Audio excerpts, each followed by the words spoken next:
एक जंगल में चिड़ियाओं का बसेरा था। उसी जंगल में राधा और राजू अपनी 5 बेटियों के साथ रहते थे। वह हंसता खेलता परिवार था, सभी खुश रहते थे। राधा, क्या नाश्ता बन गया? अगर नाश्ता बन गया है तो मुझे खाने को दो, मुझे खेत पर जाने के लिए लेट हो रहा है। राधा, आज मैं देरी से आऊँगा क्योंकि आज खेतों में चने की कटाई करनी है, जिससे मुझे घर आने में देरी हो जाएगी। राजू जी, ये लीजिए नाश्ता। आज आपकी 5 बेटियों ने मिलकर ये नाश्ता बनाया है। वाह राधा, ये तो बहुत स्वादिष्ट है। मेरी प्यारी बेटियों, ऐसे ही खाना बनाना सीखो। ससुराल में खाना बनाकर सभी को खिलाना होगा। अच्छा, अब मैं चलता हूँ राधा। राजू नाश्ता करके अपने काम पर चला जाता है। राजू खेतों में मजदूरी का काम किया करता था। ऐसे ही फिर अंधेरी शाम हो जाती है। राजू भी अपना काम खत्म करके घर वापस लौट रहा था। अंधेरे होने के कारण राजू को सामने बड़ा सा पेड़ दिखा ही नहीं और राजू उस पेड़ से जाकर जोर से टकरा जाता है, जिसके वजह से राजू की वहीं मौत हो जाती है। उसी रास्ते से टोकन बर्ड गुजर रहा था। टोकन बर्ड तुरंत जाकर राधा को बताता है, राधा राधा, तुम्हारी पति की मौत हो गई है। क्या कहा आपने? मौत? ये कैसे हो गई टोकन बर्ड? अब मैं क्या करूं? मुझे तो कुछ समझ में नहीं आ रहा है। राधा की तो जान बसती थी राजू में। राधा ऐसा सुनते ही रोने लगती है, मानो उसके पैरों तले से जमीन ही खिसक गया। लेकिन अब बेचारी कर भी क्या सकती थी। रोने से अब कोई फायदा नहीं है राधा, सब्र रखो और अपनी बेटियों का ख्याल रखो, क्योंकि अभी इन्हें तुम्हारी बहुत ज़रूरत है। अब मैं अकेले कैसे अपनी बेटियों को देखभाल करूंगी? न जाने ये कैसे मुसीबत आ गई है हमारी जिंदगी में। अच्छा राधा, अब मैं चलता हूँ, तुम अपना ख्याल रखना। इतना बोलकर टोकन बर्ड वहाँ से चला जाता है। राधा अपने पति को खोकर बहुत दुखी थी। अब 5 बेटियों की जिम्मेदारी राधा पर आ गई थी। ऐसे ही कुछ दिन बीत गए। तभी राधा काम ढूंढने जाती है। उड़ते उड़ते वो महाराज गंगाधर के पास चली जाती है। महाराज गंगाधर, क्या आपके पास कोई काम है? अगर कोई काम है तो मुझे काम दे दीजिए, क्योंकि मुझे काम की सख्त ज़रूरत है। हाँ राधा, मेरे पास काम है। तुम मेरे लिए खाना परोसने का काम करना। अच्छा, अब तुम जाओ, कल से समय पर आ जाना काम करने। ठीक है महाराज गंगाधर, मैं सुबह ही आ जाऊंगी, आप चिंता मत कीजिए। अच्छा, अब मैं घर के लिए चलती हूँ। फिर राधा वहाँ से चली जाती है। मेरी बेटियों, तुम सब चिंता मत करो, मैं अब काम करने जाऊंगी। मुझे महाराज गंगाधर के यहाँ खाना परोसने का काम मिल गया है। अब मैं हर रोज काम पर जाया करूंगी। मम्मा मम्मा, मुझे पढ़ाई करना है, मैं स्कूल जाना चाहती हूँ। मम्मा, मेरी बेटी, तनख्वाह तो आने दो, मैं तुम सभी का स्कूल में दाखिला करा दूंगी। ऐसे ही रात से सुबह हो जाती है और राधा अपने काम पर निकल पड़ती है। ऐसे ही कुछ साल बीत जाते हैं। अब राधा की बेटियां भी बड़ी हो गई थी। मम्मा मम्मा, हम लोग पढ़ाई करना चाहते हैं, क्या हम लोगों को पढ़ना नसीब नहीं है? गुड़िया बेटी, मेरी तनख्वाह इतनी कम है कि मैं पढ़ा भी नहीं सकती तुम लोगों को। बेटियों, मुझे माफ़ कर दो। मम्मा, इसमें माफ़ी मांगने की क्या ज़रूरत है? मम्मा, आप अकेली इतना सब कुछ करती हैं, हमारे लिए इतना ही काफ़ी है। मम्मा, हम लोग भी काम करना चाहते हैं। जब हम सभी काम करेंगे मिलकर तो हमें दिक्कत नहीं होगी। गुड़िया बेटी, आजकल का ज़माना ठीक नहीं है।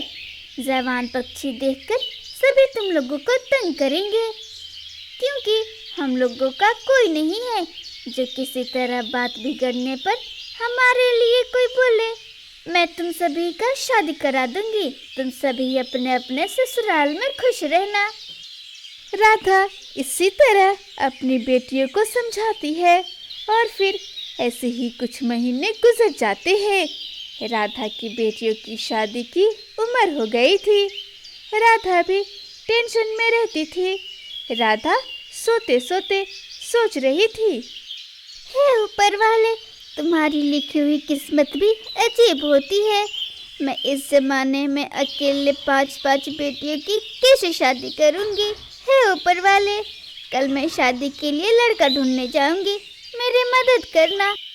राधा ऐसा सोचते सोचते सो जाती है और फिर सुबह हो जाती है। राधा उठते ही सीधा अपनी सहेली चमेली के घर जाती है। राधा, तुम मेरे यहाँ, कहो क्या काम है? चमेली बहन, काम तो है, अगर बुरा ना मानो तो क्या मैं अपनी बात कहूँ? हाँ राधा, तुम तो मेरी सहेली हो, तुम बिल्कुल कह सकती हो, बोलो क्या कहना चाहती हो? चमेली बहन, बहुत ही उम्मीद लेकर आई हूँ। हम लोग एक दूसरे को बहुत सालों से जानते हैं, क्यों ना हम लोग दोस्ती अब रिश्तेदारी में बदल लें। तुम अपने दोनों बेटों की शादी मेरी दोनों बेटियों से कर दो। राधा, तुम होश में तो हो? 4 बातें क्या कर ली, तुम तो रिश्ता करने की सोचने लगी। तुम्हारी हैसियत ही क्या है? जब तुम दहेज दोगी, मैं बिना दहेज लिए अपने बेटों की शादी नहीं करूँगी, समझी? अब तुम जा सकती हो। राधा वहाँ से चली जाती है। उड़ते उड़ते राधा एक पेड़ के नीचे बैठ जाती है। हे ऊपर वाले, मेरे पास दहेज में देने के लिए कुछ भी नहीं है, क्या मेरी बेटियों की शादी नहीं होगी? हे ईश्वर, मेरी बेटियों के रिश्ता लगा दे। अब मैं कहाँ जाऊँ रिश्ता ढूंढने? मेरी नज़र में कोई और है भी तो नहीं, क्या करूँ? हाय, मैं क्या करूँ? अरे हाँ, याद आया, नीलू है ना, उसके घर में भी एक लड़का है शादी करने के लिए। हाँ, अभी जाती हूँ बात करने, शायद नीलू मान जाए। फिर राधा उड़ते उड़ते नीलू के घर चली जाती है। अरे राधा बहन, तुम बहुत समय के बाद आई हो, कहो क्यों आई हो? क्या हुआ जो तुम्हें घर आना पड़ा? नीलू, मैं तुमसे अपनी बेटी की रिश्ता की बात करने आई हूँ। क्या तुम अपने बेटे की शादी मेरी बेटी से करोगी? नीलू, मेरी बेटी बहुत अच्छी है, तुम्हारी बहुत सेवा करेगी, जैसा कहोगी वो वैसा ही करेगी। अरे ये सब तो ठीक है राधा, लेकिन आज के ज़माने में भला कौन ही बिना दहेज की शादी करता है? अगर दहेज में सोने की चैन, एक 4 व्हीलर कार, एक 2 व्हीलर बाइक और दीवान सेट चाहिए, अगर दे पाओगी तो ठीक है, जब बोलेगी शादी करा दूंगी, लेकिन जो बोली हूँ वो सारा सामान देना होगा। अगर अब भी हमारे घर का रिश्ता मंजूर है तो बोलो। ठीक है नीलू, मैं पूरी कोशिश करूँगी सारा सब कुछ सामान देने के लिए। ठीक है राधा, मुझे ये रिश्ता मंजूर है। और हाँ, कब बारात लेकर आना है ये भी मुझे बता दो। नीलू बहन, तुम बारात लेकर परसों आ जाना। और हाँ नीलू बहन, अगर दहेज में कुछ कमी हो जाए तो पीछे मत हटना, क्योंकि इस दुनिया में मेरा कोई नहीं है। वैसे मैं पूरी कोशिश करूँगी सारा सामान को इंतज़ाम करने का। अच्छा, अब मैं चलती हूँ, मुझे तैयारियाँ भी तो करनी होगी। राधा, दहेज में कोई कमी मत करना, वैसे भी तुम अपनी बेटी को ही तो सारा सामान दोगी। और हाँ, मुझे इससे क्या लेना देना, तुम्हारा इस दुनिया में कोई है या नहीं है, मुझे सिर्फ लड़की और दहेज से मतलब है। अब तुम जा सकती हो, मैं परसों बारात लेकर आऊंगी। फिर राधा वहां से अपने घर चली जाती है। पिंकी बेटी, मैं तुम्हारा रिश्ता नीलू आंटी के बेटे से तय करके आई हूँ। बेटा, तुम परसों दिन तैयार हो जाना शादी करने के लिए। राधा बहुत खुश थी, उसकी बेटी का रिश्ता तय हो गया है, और दूसरी तरफ दुखी भी थी क्योंकि उसे दहेज देने का टेंशन था। इसी तरह राधा सोचते सोचते अपने घोंसले में ही सो जाती है। फिर सुबह हो जाती है। सुबह होते ही राधा महाराज गंगाधर के पास जाती है। महाराज गंगाधर, मुझे आपसे मदद चाहिए। हाँ राधा, बोलो, कैसी मदद चाहिए तुम्हें? महाराज गंगाधर जी, मेरी बेटी की शादी तय हो गई है, इसलिए मुझे दहेज देने के लिए सामान खरीदना है। सोने की चैन, 4 व्हीलर कार और दीवान सेट और सारा सामान और 2 व्हीलर बाइक भी। महाराज जी, बहुत उम्मीद लेकर आई हूँ आपके पास, मेरी मदद कर दीजिए। राधा, मैं तुम्हें पहले ही बहुत उधार दे चुका हूँ, अब कितना उधार लोगे मुझसे? महाराज गंगाधर जी, मैं आपके सारे पैसे लौटा दूंगी। राधा, मैं इतना नहीं कर सकता। तुम्हारी बेटी की शादी है तो मैं बस इतना कर सकता हूँ कि तुम्हारी बेटी के लिए एक बाइक और बर्तन दिला सकता हूँ। अब तुम यहाँ से जाओ, मैं तुम्हारे घर सामान भिजवा दूंगा। फिर राधा वहाँ से चली जाती है, लेकिन वो बहुत टेंशन में थी। अब समय भी नहीं बचा था। राधा उड़ते उड़ते टोकन बर्ड के पास जाती है। टोकन बर्ड, मैं तुमसे मदद मांगने आई हूँ, क्या तुम मेरी मदद करोगे? हाँ राधा, बोलो, क्या काम है मुझसे?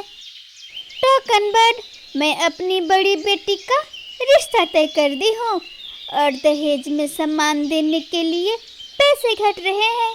क्या तुम मुझे कुछ पैसे उधार दे सकते हो? राधा, मेरी पत्नी की ज़्यादा तबीयत खराब हो गई थी, उसके इलाज में ही मैं तो कंगाल हो गया हूँ। मुझे माफ़ कर दो राधा, मैं इस वक्त तुम्हारी कोई मदद नहीं कर सकता हूँ। ठीक है टोकन बर्ड, अब मैं चलती हूँ। राधा निराश होकर वहाँ से चली जाती है। राधा अपने घोंसले में सोकर सोचने लगती है, ना जाने सुबह अब क्या होगा। ना ही वक्त है, ना ही कोई अपना जिससे मैं मदद मांगू। हे ऊपर वाले, गरीब के घर बेटियां क्यों देते हो? हे ईश्वर, गरीब के घर बेटियां मत देना, वरना ऐसे ही बुरा हाल होगा जो आज मेरी बेटियों का है। इस दुनिया में कोई भी फ्री में शादी नहीं करता है, ना ही गरीब का कोई साथ देता है। राधा टेंशन से पूरी रात नहीं सो पाती है और इसी तरह सुबह हो जाती है। सभी पंछियाँ इकट्ठा हो जाते हैं। नीलू भी अपने बेटे के साथ बारात आ जाती है। इधर पिंकी दुल्हन बनी सजी संवरी बहुत सुंदर लग रही थी। तभी नीलू राधा से बोलती है, राधा, सोने की चैन नहीं है, ना 4 व्हीलर कार, ना ही दीवान सेट। शादी करने से पहले मैंने सब कुछ बताया था तुम्हें, फिर तुमने ऐसा क्यों किया? नीलू, मैं इंतज़ाम करने का बहुत कोशिश की थी, लेकिन नहीं हो पाया। मैं शादी के बाद दहेज दे दूंगी, तुम चिंता मत करो। साथियों, यहाँ शादी नहीं होगी, यहाँ से चलो। नीलू, तुम ये क्या कह रही हो? शादी मत तोड़ो। नीलू, मैं तुम्हारे हाथ जोड़ती हूँ, मेरी बेटी के साथ ऐसा मत करो। राधा, मैंने तुमसे पहले ही कहा था दहेज में कोई कमी नहीं होना चाहिए, लेकिन तुम मेरी बेइज्जती की हो बुलाकर। 2 कौड़ी की पक्षी औकात नहीं है और शादी करने बैठी है बेटियों को। जब इतनी गरीबी हो तो बेटियों को जन्म ही क्यों दी थी। नीलू वहां से चली जाती है। सभी मेहमान भी चले गए थे। राधा शादी को बचाने के लिए बहुत कोशिश करती है, मगर दहेज की वजह से राधा की बेटी की शादी नहीं हो पाती है। राधा अपनी बेटी को दुल्हन के जोड़े में देखकर रोए जा रही थी। बेचारी अकेली माँ करती भी क्या। हे ऊपर वाले, इतनी गरीबी तूने मुझे क्यों दी?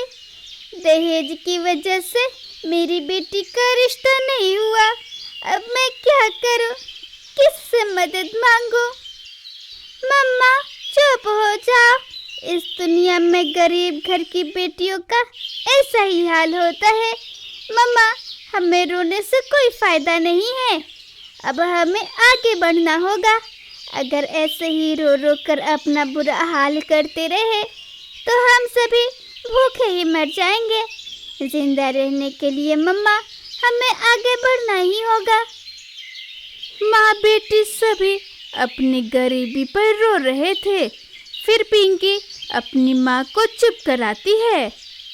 पिंकी और सभी बहनें मिलकर अपनी माँ को चुप करा रहे थे।